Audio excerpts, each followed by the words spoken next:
Hola, ¿qué tal? Soy Julio Aguilar, editor de Cultura de El Universal. Los invito a que confabulen con nosotros durante la siguiente media hora. Nuria, cuéntanos, ¿qué vamos a ver durante esta media hora en nuestro programa? Hola Julio, gracias por acompañarnos una vez más en Confabulario. En esta ocasión hablaremos del gran caricaturista Andrés Audifred y también sobre la fiebre del cómic. Además tendremos una entrevista con el gran caricaturista Rogelio Naranjo y les diremos cómo jugar a la rayuela a ritmo de jazz. Va a estar muy bueno. Véanos durante la siguiente media hora. Comenzamos.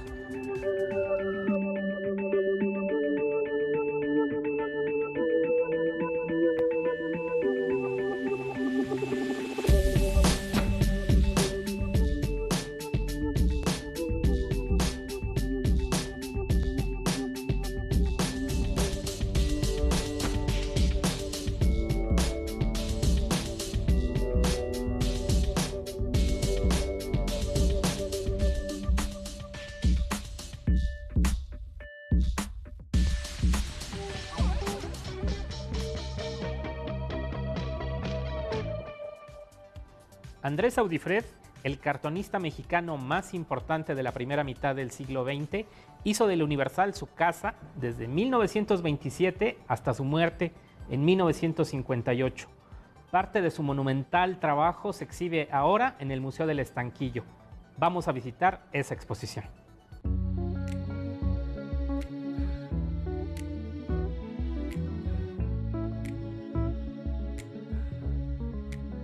Entre los centenares de cartones, historietas, dibujos, editoriales gráficos y portadas que Andrés Audifred publicó en El Universal y El Universal Ilustrado, su casa, desde 1927 hasta su muerte, ocurrida el 8 de diciembre de 1958, destaca una muy singular, El Señor Pestaña, una historieta en la que narró las peripecias de un mexicano clase mediero que viaja por el mundo acompañado de su fiel amigo Chon Prieto. Audifred es sin duda uno de los caricaturistas más potentes en el periodismo mexicano de la primera mitad del siglo XX y dejó una huella imborrable en El Universal, periódico que resguarda buena parte de su obra publicada. En El Universal y en El Universal Gráfico yo creo que Audifred era un poco un comodín. Es decir, era un artista todoterreno, hacía de todo lo que le pedían. Empieza como ilustrador de artículos, hace portadas para El Universal Ilustrado, pero también hace crónicas, tiene secciones fijas, tiene secciones de crónica, hace historieta. Él trabaja, por ejemplo, él hace una de las historietas más gustadas de aquel tiempo, que es El Señor Pestaña, que es una de las historietas que se consideran precursoras del cómic nacional, y también hace caricatura política. Rafael Barajas, el Fisgón, no tiene duda de que el gran atractivo de Audifred se debe a que fue uno de los grandes exponentes del costumbrismo en la gráfica popular. Esa corriente artística la compartió con Miguel Covarrubias, Ernesto El Chango García Cabral, Luis Hidalgo y un montón de otros caricaturistas.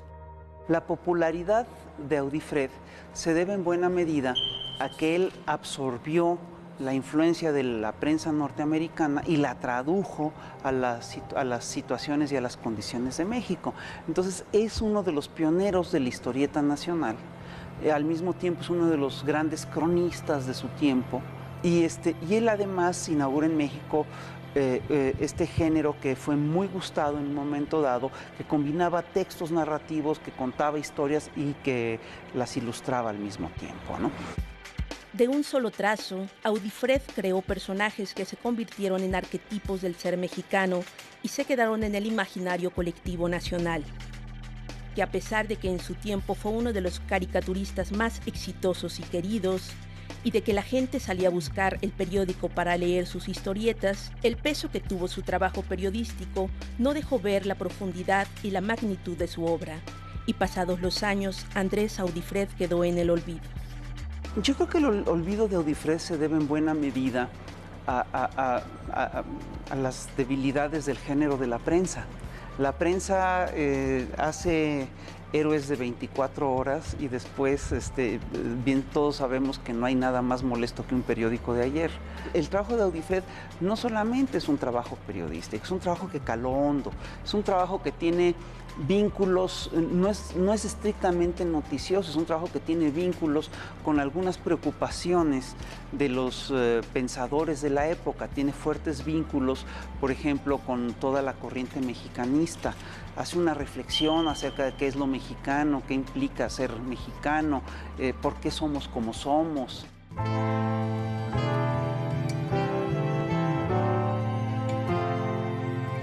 El artista nacido en la Ciudad de México el 30 de noviembre de 1895 protagoniza la exposición Así somos, Andrés Audifred y su México, caricatura costumbrista del siglo XX, en el Museo del Estanquillo, una muestra que reúne cerca de 350 piezas, de las cuales 200 pertenecen a la colección Carlos Monsiváis.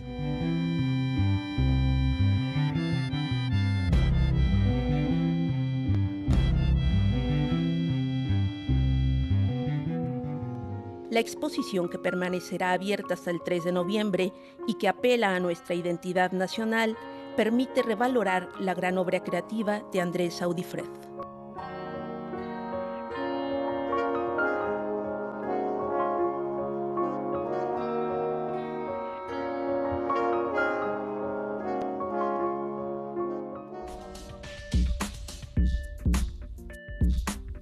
Desde hace más de 2 décadas, con tiendas de cómics que abren y cierran, hay varias que se mantienen en el gusto del público.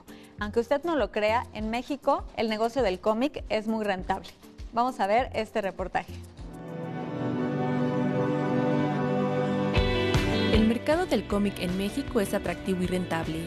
Lo confirman quienes se dedican a esa industria protagonizada por héroes y antihéroes, tan poderosos como Iron Man, Wolverine, Batman y Superman, o tan terrenales como Spider-Man.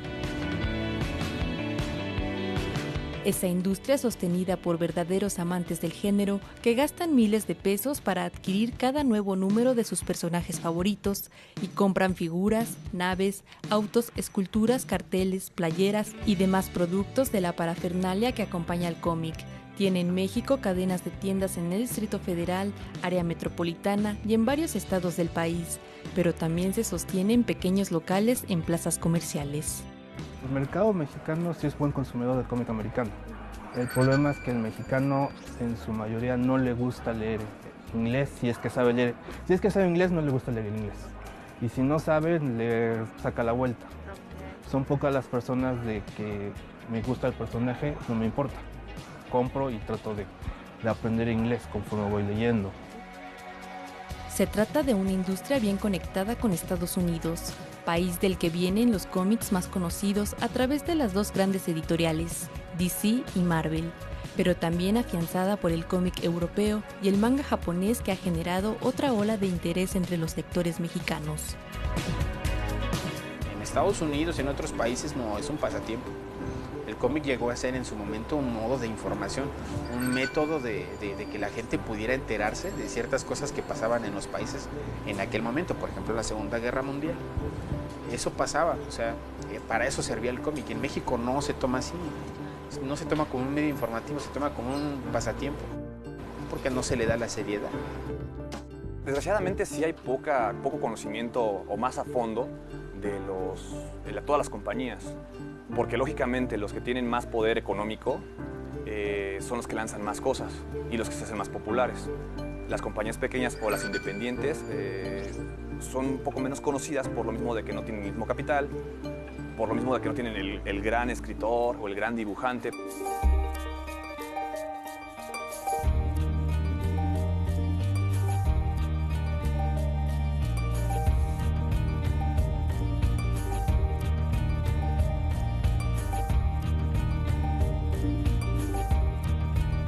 A pesar de que hay un gran público que adquiere en preventa los números de sus cómics favoritos, se trata de un género que en México no es tan valorado como en otras naciones. El lector del cómic no es un niño. Yo creo que es el público en menor proporción, los niños. Creo que siempre es ahí el conocimiento, el acercamiento a lo que es el cómic, pero obviamente el hecho de coleccionarlos ya empieza después, a una edad más madura. Tengo viniendo casi 6 años y siempre encuentra uno lo que busca, y hay ocasiones en que termina llevando más cosas, sobre todo porque no esperaba encontrarlas, pero corrió con suerte. Este año fue el año en que tramité mi suscripción, entonces ya no vengo a ciegas, ya siempre lo tengo seguro y no tengo que venir puntualmente el día en que sale. Hay tiendas de cómics como Fantástico y Comic Castle que ofrecen los títulos el mismo día que salen a la venta en Estados Unidos. También ofertan algunas ediciones especiales, encapsuladas, evaluadas y calificadas por compañías norteamericanas que son para verdaderos coleccionistas. Hay otras tiendas como Kimota Comics que se dedican a ofertar cómics y ediciones coleccionables en México, a conseguir números atrasados sobre pedido, además de libros álbum que las cadenas no suelen tener. Si hay un cliente que quiere un artista, un dibujante, un escritor, se le busca el título conforme van saliendo, entonces se le empieza a cargar a su cuenta. Si hay alguien que quiere una recopilación especial, si hay, se le manda a traer, tarda de 3 a 4 semanas.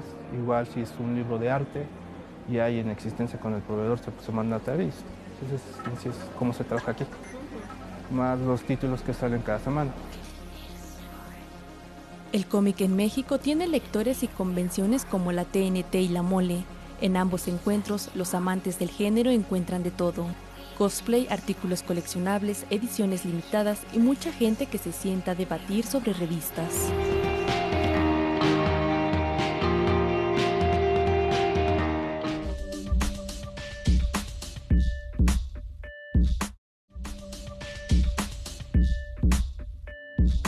Pero no se puede entender la historia del cómic en este país si no recordamos a la célebre editorial Novaro, la empresa mexicana que puso en manos de millones de iberoamericanos un montón de historietas que marcaron su educación sentimental.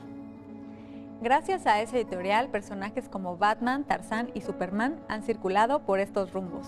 Así es, vamos a recordar que hubo una vez una editorial que se llamaba Novaro y que nos hizo soñar a millones.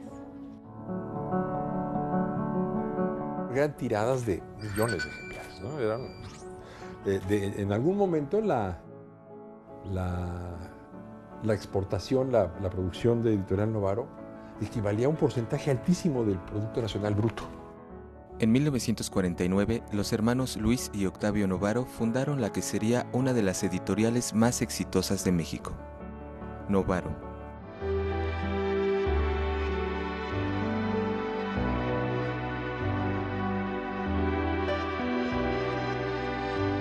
Célebre por publicar historietas de Batman, Superman, Red Ryder, La Pantera Rosa, El Correcaminos y La Pequeña Lulú, entre otras. Tenía división historietas mexicanas y división historietas representadas, o sea, como las licencias que compraban de Estados Unidos a los sindicatos, ¿no? Que la única ocasión era traducirlas. Se empezaron a tener mucho éxito en todos los países de habla hispana, incluso en las Filipinas, ¿no? Y poco a poco fue creciendo esto, incluso se hicieron sociedades o se formaron subsidiarias en Perú, en Colombia, en Venezuela, en España. Novaro desapareció en 1985, dejando huérfanos a miles de lectores que crecieron con sus páginas. Todo eso fue de lo que se alimentaron varias generaciones de niños en la época de mi infancia, en los 50s y los 60s. Y hay que pensar que en esa época, además, pues la televisión estaba apenas en pañales, y lo que era más importante para los chamacos era la llegada del domingo y con el domingo irse a comprar el cómic que costaba $1. En ese entonces hay que recordar que en México y en todos los países de habla hispana, mucha gente no sabía leer, ¿no? Entonces su introducción a la lectura fueron los cuentos. Había niños que se sentaban en una piedra, los leían, y niños alrededor veían las imágenes, y eso impulsó o alentó mucho el desarrollo de la lectura en México.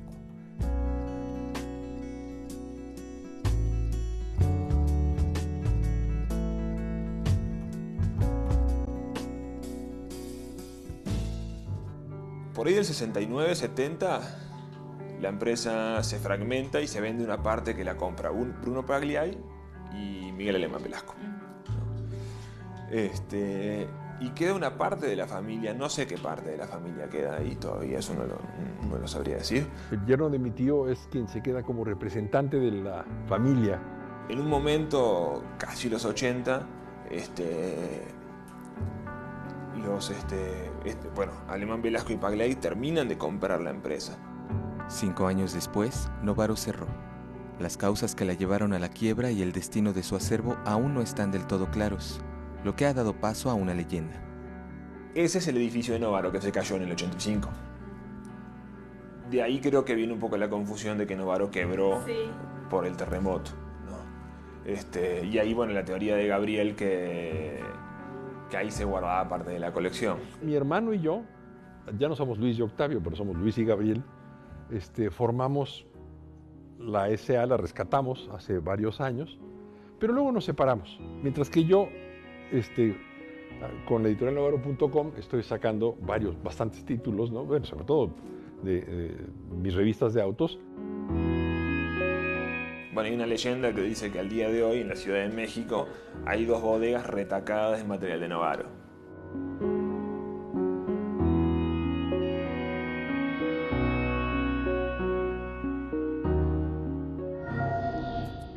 En unos días se cumplen 100 años del nacimiento del gran escritor Julio Cortázar, pero no se puede evocarlo sin mencionar Rayuela, la gran novela fundamental en las letras hispánicas y toda una referencia para hablar del jazz.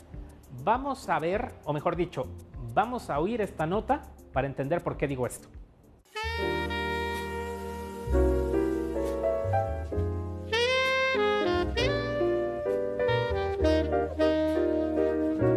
El escritor Gabriel García Márquez contó alguna vez que durante un viaje en tren, Carlos Fuentes le preguntó a Julio Cortázar en qué momento y por qué se había introducido el piano en la orquesta de jazz.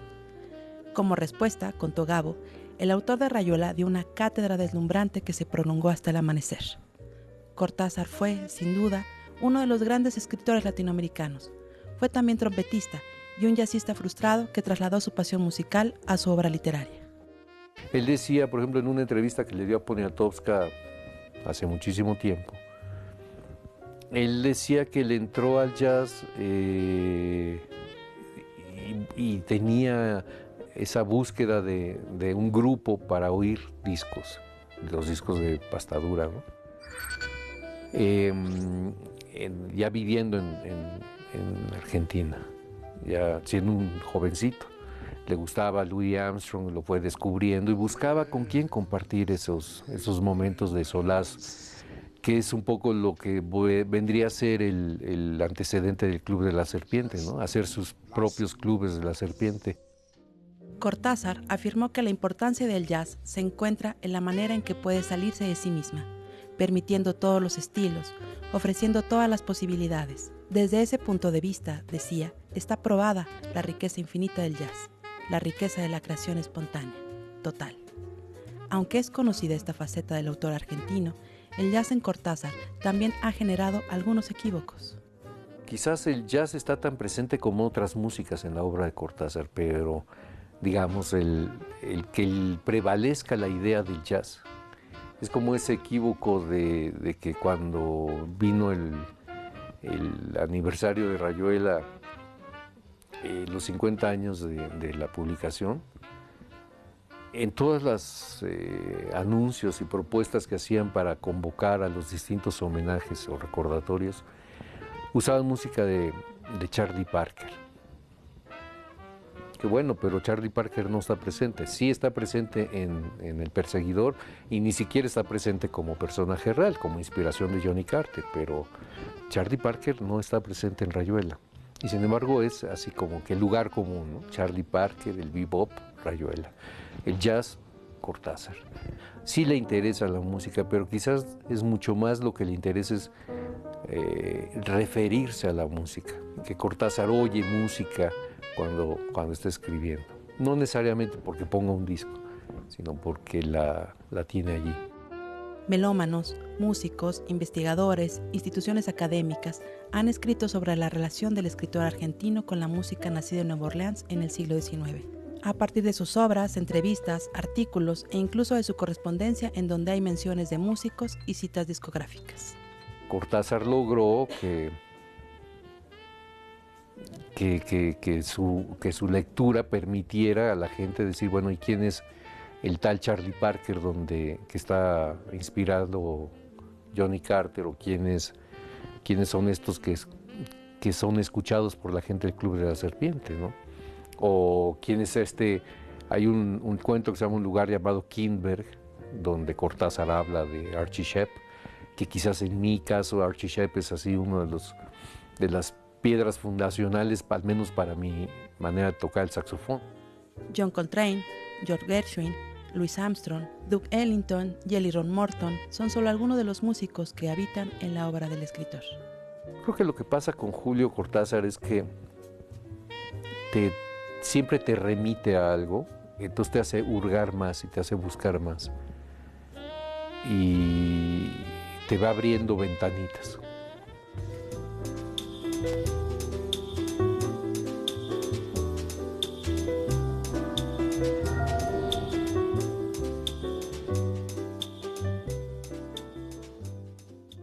No podíamos cerrar este programa sin hablar de Naranjo, el maestro de maestros de la caricatura mexicana actual, quien desde hace años da cátedra de su arte en las páginas de El Universal.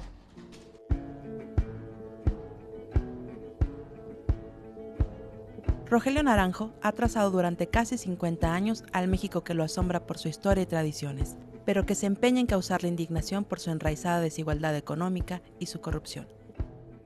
El caricaturista, nacido en Michoacán en 1937, ha retratado con ironía al país, y lo ha hecho desde el resentimiento y desde el valor de plasmar, siempre con franqueza, a la sociedad mexicana y a sus gobernantes. El primer suceso político-social que lo estremeció fue el movimiento estudiantil de 1968. Desde entonces se comprometió con el oficio, con las luchas sociales, con los desamparados, y se rebeló en contra de la injusticia. Vine a México a continuar mejor con la caricatura. He trabajado en pocas publicaciones, algunas políticas, otras no políticas. No estaba muy mal pagado, tampoco ganaba gran cosa, pero estaba contento con lo que hacía y con los empleos que tenía. Y entonces allí es donde yo realmente sentí que despegué como caricaturista ya profesional. Ese año era el 68. Estaba el ambiente muy, muy tenso en la Ciudad de México. Y yo tomé de inmediato el partido y me unía a los estudiantes de la universidad y del Politécnico estaban exigiendo del gobierno. Es lo que yo sé hacer, entonces vamos a dibujar. Naranjo llegó a la Ciudad de México con 25 años de edad, después de ser maestro rural en Los Mochis. Aquí, después de ese arranque inicial, sus dibujos comenzaron a llamar la atención de los medios y empezó a publicar cartones en diversos periódicos, entre ellos El Universal. En medio siglo ha producido más de 10,000 caricaturas, todos donados a la UNAM. Todo eso salió sin que yo lo estuviera buscando. Yo buscaba trabajo, pero no iba con intenciones así de ser exitoso, ni mucho menos. Era aceptado mi trabajo por los empresarios, por los dueños de los periódicos, por los periodistas de gran nivel, como Buen Día, como Monsiváis. Entonces, todo eso se me vino encima. No me dio ni siquiera tiempo de sentirme importante ni nada, porque era trabajar y trabajar y trabajar y trabajar.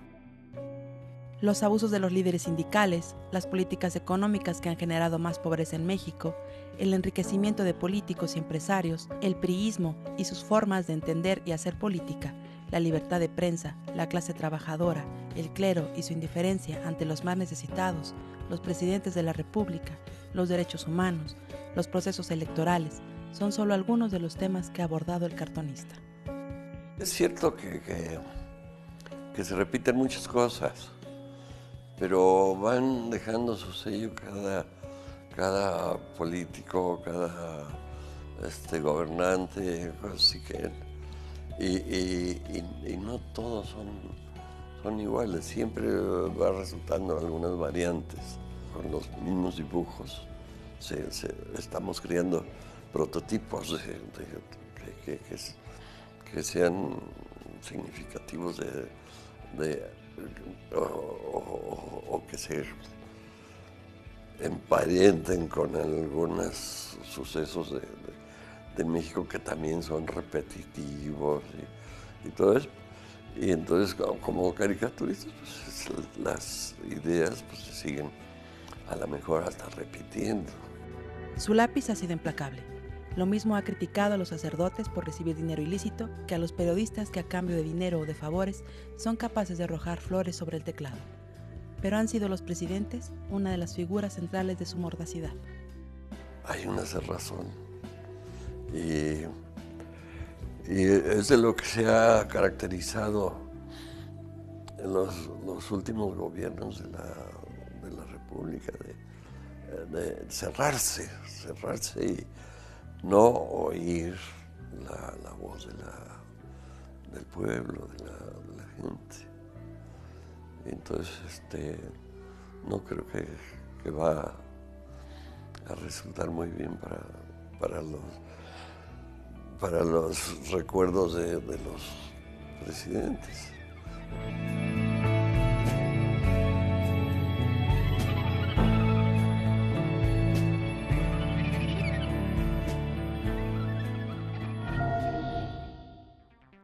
Muchas gracias por habernos acompañado en esta temporada de Confabulario, la edición para televisión de nuestro suplemento cultural. Muchas gracias, Nuria. Gracias, Julio. Gracias por acompañarnos. No se olvide que esto es una coproducción del Universal y Canal 22. Y tampoco se olvide de seguirnos en nuestras redes sociales. Siga confabulando con nosotros cada semana en Confabulario, el suplemento del Universal. Hasta pronto.